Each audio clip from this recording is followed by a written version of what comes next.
I'm here with Daniel Watts on this broadcast of When Money Goes on Mission. Daniel was featured in the book When Money Goes on Mission, Chapter 1, Page 1. I'm going to read the first paragraph of that under the title, The Communion of Giving and Receiving.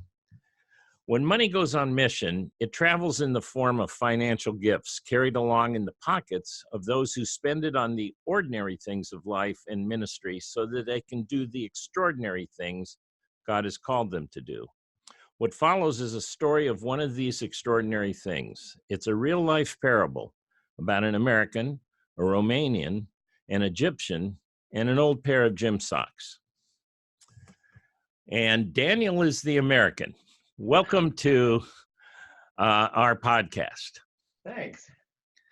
So, Daniel, why don't you pick up the story from there? You were a children's pastor at a pretty good-sized church in California, and how do you get from there to Romania? Well, we went on a short-term mission trip with the church.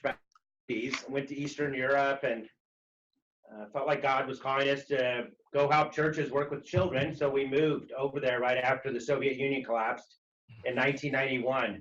It's interesting that the people in that story, the Egyptian person still on the board in Egypt, and the Romanian guy actually works in our office here in the United States now and has a big leadership position with our organization. How really interesting. It is. So anyway, we started working in Poland, helping churches work with children, and we started work in several Eastern European countries. And I think the work in Romania started in somewhere around 2000. And back in those days, the poverty and the life was just tough in that part of the world. So I had come from California and a pretty wealthy community, and that has a real impact on you. And so I was so struck by what I perceived to be their poverty materially that I had this idea for all those early years that they were too poor to give financially to support the work in their country. And it was my experience in Romania that changed all that pretty dramatically. And can you recall one or two things that brought about that change in your thinking? And because you really did launch a paradigm shift here in terms of shifting the leadership from you to them. Yes. Well, so bad, Rob. I remember I used to come back to board meetings and meeting with donors, and people would ask, would the Polish ministry ever support itself financially? And if they even brought that up, I would talk about how poor people were there, and I would make people feel guilty in the U.S. about their wealth. And they would just immediately sort of back away from the inquiry, even because I would sort of pile the guilt on who are we wealthy Americans to suggest that they should be giving and supporting their own ministry work when we have so much money, et cetera, et cetera. So one of the things there were two things that happened. One of them was you and I had a conversation. I don't even know if you remember this. And you said that you had been writing and teaching about the Holy Grail of Paul. And I said, oh, you mean 1 Corinthians 9? Because when you're a missionary and doing, faith mission work, the writing he does in 1 Corinthians about raising support as a missionary from the church is what you're taught a lot about. And you said, no, 2 Corinthians 8 and 9. And I remember thinking, what's he talking about? And because I'd never studied 2 Corinthians, and when I went and studied 2 Corinthians 8 and 9, that had a huge effect on me, especially the beginning of chapter 8, where he talks about how the Macedonians were, and they begged to be part of the offering for the Jerusalem church and gave more than Paul and Titus even thought they could. So that had a big impact on me. The other thing that was really funny is the Romanian guy in the United States to visit, and we were having this big fundraising golf tournament banquet in Orange County, California, where they're like, auctioning. Well, the worst thing, Rob, is they auctioned a boat for a week, and it auctioned for $32,000 for a week. Well, I didn't want the guy at this event because it was so, wildly disconnected from his economic realities, right? He comes to this event, Rob, and it's a big fundraiser, and we actually auction this boat. It's 100 feet long or more, and it's off the coast of Costa Rica, and it auctioned for $32,000. Well, that's like a decade of income in Romania at that time. Yeah. So I didn't even want him at the event because I thought he'd be in like enormous culture shock. Well, somebody that was involved in the ministry brought him to the event, and he was there during that auction. And there was other things. It was crazy. $1 million at the event. Well, at the end of the event, all I could think of is we got to get him out of here before he has like a nervous breakdown or something, because there's got to be enormous culture shock. So I go over to him and I'm like, okay, so you ready to go? And we got to get out of here. And he looks at me and goes, this was great. We need to do something like this in Romania. And I thought, okay, he's like lost his mind or something, He's like, and that's where people just donated things, the same here as we would in the States. The guy donates his boat for that week. People donated things, and they donated like pickle jars and shoes, pickle jars with homemade pickles in them, shoes that were like used, and some gym socks. And they raised money. Well, the gym socks made it into the book, so they're famous. Exactly. They had a bunch of stuff like that, and they ended up raising quite a bit of money, and it all went to support the new ministry work at that time in Egypt, which was just so, that had a huge impact on me and the leadership of our ministry. Yeah. And the truth is, nobody's too poor to give. And some of the most gracious givers in the world are people who don't have a lot materially. Now, how many times have you seen this replicated now with the work of Every Generation Mission? Well, in every country that we work in the ministry, and from the very beginning. So we started working in the Democratic Republic of Congo. The ministry's a couple of years old, and this was amazing.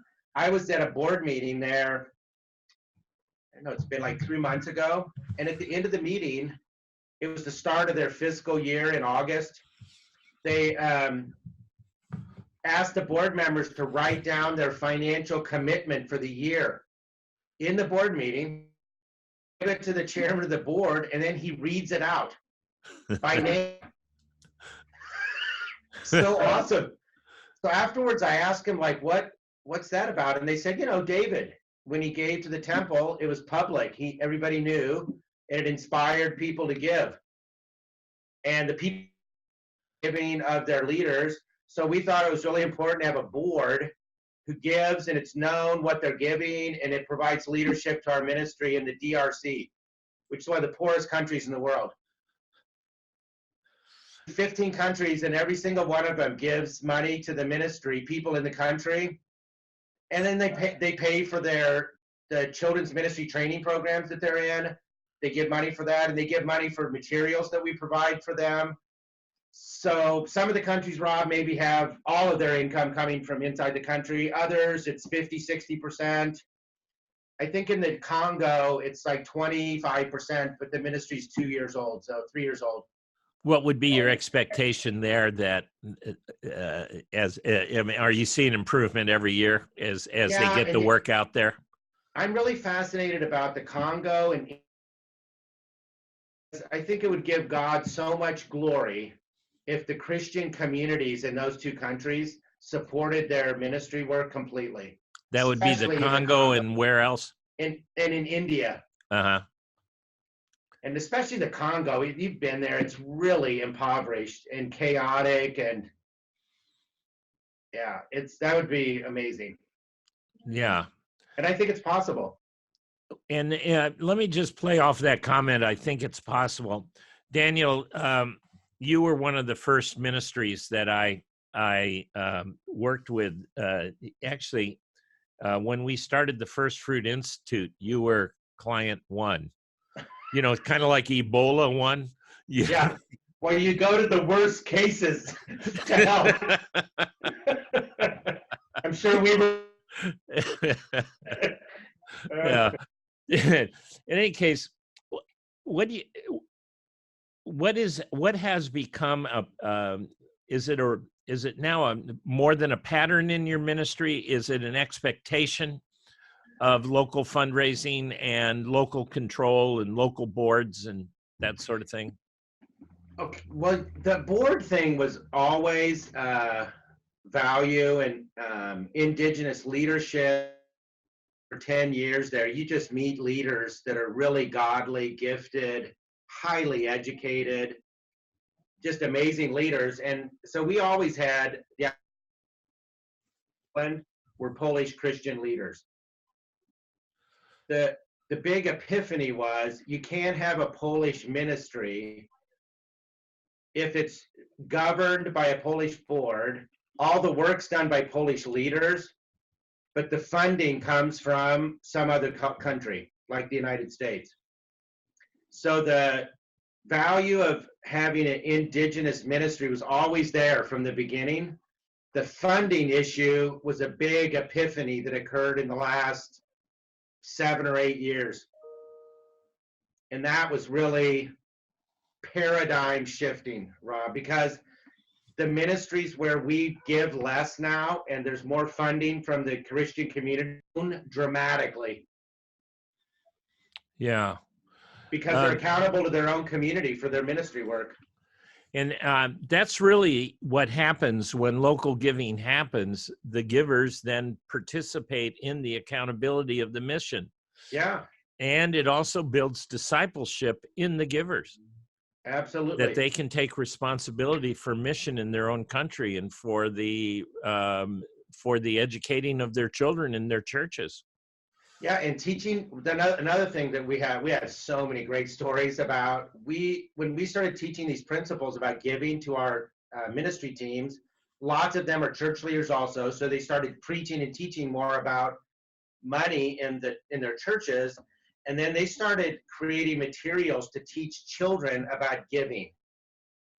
And we've had some just amazing stories about children giving that are really inspiring. When you teach about giving to our board members, and a lot of them are pastors, and they invite pastors to the training, and then they go back in their churches and start teaching about money in their churches because they see how that's related to the spiritual vitality of their congregation. And then they start, we've created teaching materials to teach giving principles to children.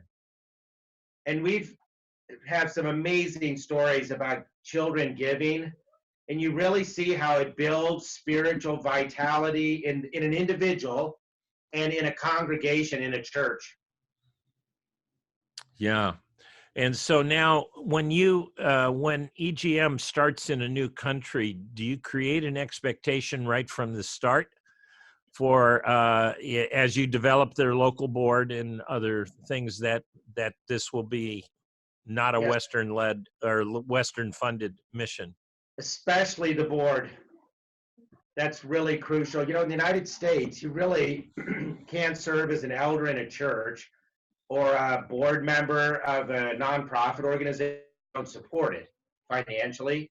That's just sort of a given here, and everybody knows that. Overseas, there's some weird, I don't know if you've seen this, we've seen this a lot. Christian leaders have this idea that if you serve on a board, a Christian nonprofit board, you should receive some monetary benefits for it.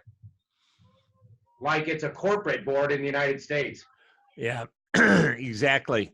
So we killed that and really created the notion that if you're, the Matthew 6 thing, Rob, which is if your heart's there as a board member, then your treasurer has to follow that. And if it doesn't, then your heart's probably somewhere else, and you should give there and lead there. And that's been really effective. Yeah, and that's been, I learned that lesson early on at the rescue mission where I worked. I feel at some point it's immoral for a board member. They're stakeholders. They are in a corporate world. They're the equivalent of the investors. Right. And the return is the eternal return of the work that we all share in when we participate in the work. And so for me, I think it's a sinful behavior on the part of board members to expect staff to raise money and not to give or use their influence to give to the mission itself. In fact, I don't think you should go on a board where you don't have full engagement with your spouse, whether you're a female going on the board and it's your husband or your wife, that they are into this, so that over and above the giving that you do in your church and your local community in that sense, this is where, if you're serving on the board, this is your next most important gift. Absolutely. And Rob, there's 15 countries. I think we have more than 150 board members now. And every year we do a board evaluation. And inside the country, the director and the chairman of the board, chairperson of the board will do that. And with almost no exceptions, if board members aren't involved in the ministry, they don't attend, they miss meetings, they're not engaged, etc., those are the board members who aren't giving financially. And their heart isn't in it, and it just gets reflected in their engagement in the ministry. And I know for our ministry here in the United States, when we first started the ministry, and I saw it, your heart isn't in it, so you're late to meetings, you're disengaged, not prepared, you can't participate in decision making in the meetings, you aren't involved, you don't travel overseas, etc. Those are the same people that aren't involved financially. Yeah. So that's an expectation right from the beginning when we start the ministry work. So take me through the first time you realized that you needed to empower or equip the board to take the leadership and for yourself to release responsibility. I would hope that some of our listeners are mission leaders like yourself, facing into this question of how do I work with my international partner and empower them or equip them, depending on if you're releasing power down to them or equipping them to take power, whichever way you want to look at the equation. How do you encourage them to think about that shift? Because I find in my coaching, a lot of ministries fear. It's either a fear of a lack of control, and therefore quality control and this kind of thing, or it's a fear of how am I going to get along without them if they can take care of themselves. There may be that one playing around in there. I just want to know, Pat, how did you work that through? Okay, well, it's a little ugly, and it started right at the very beginning of the work in Poland. So when I moved over there, I was from a big church in Southern California. I MDiv from Fuller Seminary, and you're coming from the States, and you've got a lot of money behind you, and they know that. And so I went over there and I studied Polish for like a year and a half, and then I did what I referred to as the courtesy tour in retrospect. And that ministry. I had done it for 10 years. I had a seminary degree. I had access to financial resources, and my idea of helping them was tell them all what to do. But at least go like on a courtesy tour and at least ask some questions out of courtesy. Yeah. Did you read somewhere you were supposed to ask instead of tell? Really did what so bad. Anyway, so I remember I was going around doing these courtesy tours, and I would sit down with some children's workers, pastors in churches, and I tried to find the different denominational leaders and so on. And I would ask them about their children's ministry, but it was mostly just a courtesy because I wanted to, make them think I appreciated what they had done before I told everybody what to do. So I went to one of those meetings, and this was the big paradigm shifter. There were about 10 or 12 women in it, and I was the only man. And I don't know if you've ever been in meetings where they one up each other on persecution stories. Yeah, So how's that awesome. go? Tell us how that Like, goes.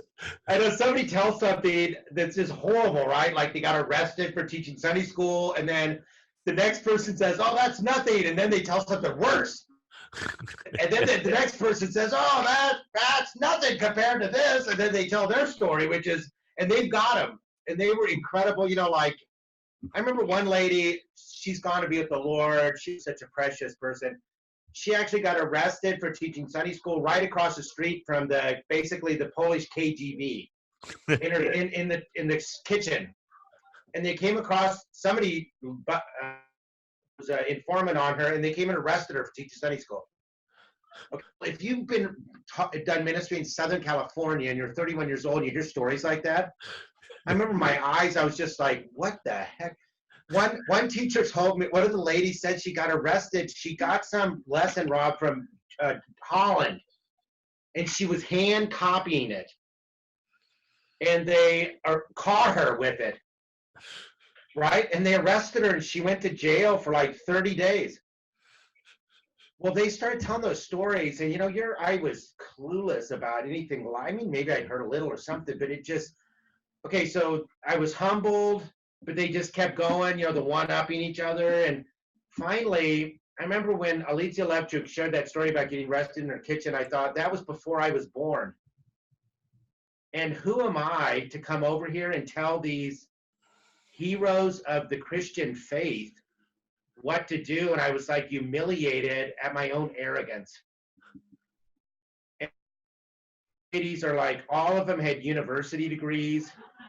All of them had more years experience working with children than I had been alive. They all loved children. They all loved churches. Some of them had ministry across church denominations. And I realized if you can agree about some biblical ministry principles together, that they are clearly the best people to do ministry work. And that was when we had the big paradigm shift and came to the conclusion that we should have a governing board of Christian leaders there, and leaders doing the ministry work itself that are Polish, and just focus on the biblical principles we agree about. And if you can do that, you unleash a lot of ministry fruit. So how many places has EGM done that now?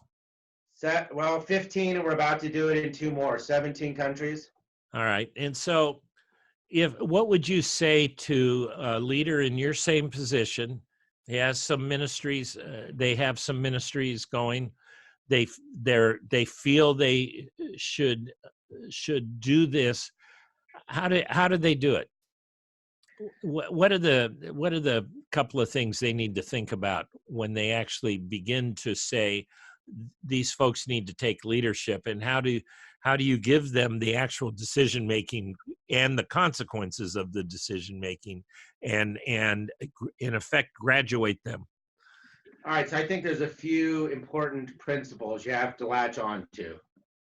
And I would say they're this. One of them is the concern about control and ministry quality shouldn't be just dismissed. And we should share that. And it's a legitimate concern. But I think the way down that road is to focus on biblical principles and not on programmatic sorts of things. So stop exporting programs and focus on, here's biblical principles, and if we can agree about those between the cultures, then they can implement them programmatically in their country. So getting a real focus on what are the biblical principles that are crucial in our ministry. We need to focus the training on, the partnership on, the agreement on, in ministry is about these biblical principles that we agree with, and we're going to agree that you're going to implement those inside your culture. So I think that's a big issue. I think another issue is to realize that there's really gifted leaders in other countries, and it's really arrogant to think that's not true. And there is a sort of underlying arrogance that we know everything about everything. Well, I do. I thought you did too, Daniel, but I'm sorry. I don't know why I brought you on this interview. But you've seen this. There's really gifted preachers and really gifted children's workers and thoughtful and even creative and thought leading in other cultures. And you just have to recognize that and not have a kind of cultural arrogance. And related to that, Rob, is the money issue, in my view. And because we bring the money, this is where the problems, I think, are largely rooted. And what I mean by that is, let me just put it this way. It's the illustration I try to give people. If you had 4 people from China's workers fly to California next week and organize a children's workers conference, and they're going to teach in Mandarin Chinese, never been here before, and they're going to teach about children's ministry, and they invite everybody to come, I don't know anybody that would go to that. It's going to be translated. Because what do they know about children's ministry in the United States? They just got here, and why would I want to go here? However, if they announced that they were going to have a drawing and 5 of the participants were going to be rewarded $1 million cash for their children's ministry program, you'd probably have 250 people there. So the people don't realize that the money thing is always in the background for the American missionary. I've seen it for South Korean missionaries, where the indigenous know, okay, we're going to go hear what they have to say because they may be crazy, but there could be some financial and it's worth it. Right. You got to realize it's really, especially if there hasn't been a tradition yet in their own setting of local funding for local ministry. Exactly. And so you're always looking for who's coming to town with potential money or connections to money. Yep, absolutely. And then the third thing is, I think we have to have a little different theological, biblical approach to things. This idea of we're giving things, giving the ministry to someone, and et cetera, et cetera. I believe that Jesus Christ actually started our ministry. He's leading it. He's got the love for the children. He's the one who wants to have a great transformational children's ministry in churches around the world. And he's not an American. And this idea of we own it and we're giving it to somebody else, I think we should rethink that a little bit. And if we do, it would be easier to let go. Because that's really the issue. So today, when you pioneer a new country, when EGM pioneers a new country, is it a multinational effort or is it still the American team? No, it's bringing the work. No, because as I said, the guy in the story who's Romanian is now on our staff here. Got him here on purpose because we wanted to not have just an American team here, and we've got on our international team, we've got guy from Mexico, another Romanian, an Egyptian guy. They're all involved in the startup of a ministry in a country. And we have Americans also. Wow. So the focus is all on biblical principles, and we know there's great Christian leaders in every country. We know there's great children's workers there. You just got to go find them.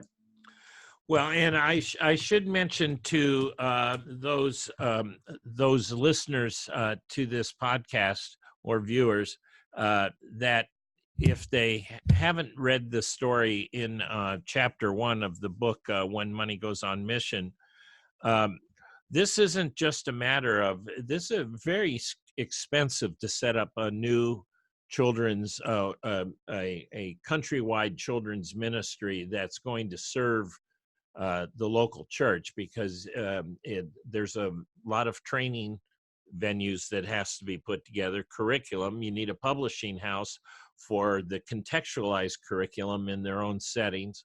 Right. And in many places, that infrastructure hasn't existed until you created it. Correct. It's focused on churches. Right. Correct. And so did that form a challenge in the early fundraising, in where there was a necessary partnership? That's where this communion of giving and receiving comes from, where you're still bringing something, but how do you become equals at the cross, knowing that no one's an overdog, no one's an underdog? Even though in effect, the early technology that you're bringing to them, the technology, some support services and knowledge actually is coming from your side. It is. I think there's a risk in that when you go into a country and start workers there, and then you find people who can write curriculum and you train them and they start writing materials, and then you invest in the publishing of those materials. There's a risk involved in that. The church may not value it. And the way you know that is through the money. So if you create materials and the church doesn't buy it and use its resources for it, it's not valuable to them. So we actually just saw that happen in Uganda, where in the United States, when you write curriculum, you tell the teachers basically everything to do. Because, if you were involved teaching a Sunday school and in the children's ministry in my church, Rob, and you were getting older and you're going to teach 3 and 4-year-olds, you need somebody to tell you, here's exactly what to do, here's what to say, have them sit down in a circle and hold hands and say to the children in black letters, here's what you say. And so you give them that curriculum, and when you write a lesson like that, it can be like 6 or 7 pages long. So when you do a lesson, a 12-series lesson through the book of Jonah, you end up with 84 pages of lesson material, and then the introductory stuff and so on and so forth. You end up with a 100-page book. So that we trained people in Uganda, and they wrote their materials in Swahili and they in English, and they started to distribute. And when they did, they couldn't sell the materials. And we thought, well, maybe it's the quality's too high and they can't afford it. Maybe it's something or other, et cetera, et cetera. And so our director started asking church leaders why there's not interest in the materials, because the approach that we have to ministry is represented in those materials, and people love that. The answer was, the lessons are too long. It's an oral culture. We don't like reading all that stuff. Just give us the lesson on a page. We can figure it out. We're not going to read 7 pages. That's like American, German, Europe. That's the way they read everything. They write 1,000-page books and all that. That's not African. We talk about it. And it's an oral culture. So we couldn't sell the books. It took like 3 or 4 months to sell them all, right? So they actually went back and hacked the lessons down to 2 pages. And instead of a 100-page book, they ended up with like a 25-page book. Same lesson, same aim, same everything, just shorter instructions and so on, and sold, I don't know, the same print run in 30 days. Okay, but now in terms of quality control and your sense of, did this fulfill the aims of the program? Yeah, so you got to go see in churches. Clearly the church wants it, though. And to me, the litmus is that what happens with the money. If a church in Africa is willing to curriculum, it it's not like they have discretionary money laying around. It No. must be valuable to them. There's something to be said immediately for that. So I guess what I'm saying is when you go into a country, the risk is you launch a ministry and it's not really valued, and the investment of God's resources is lost on it. Yeah. And you can't move forward because your ministry isn't really valued or needed, and then you just need to go somewhere else. And this is where you tend to want to lead with your ears instead of your mouth. And with your wallet. So the big problem I've seen is we do things, we print things, we spend money on things, we do programs, etc., and it costs no one anything in the country. No. So they'll come 2 nights in a hotel, 500 children's workers are at some big training thing. It's all paid for by some organization. We don't really know if it's valuable. You charge them $50 for the 2 nights in the hotel and the meals and so on, then you'll find out. Is it valuable or not? And that's where things have gone. And now, my friend, you find yourself in a transition. Yes, again. I do. Well, I've been doing this for 26 years, so it's time for some new leadership.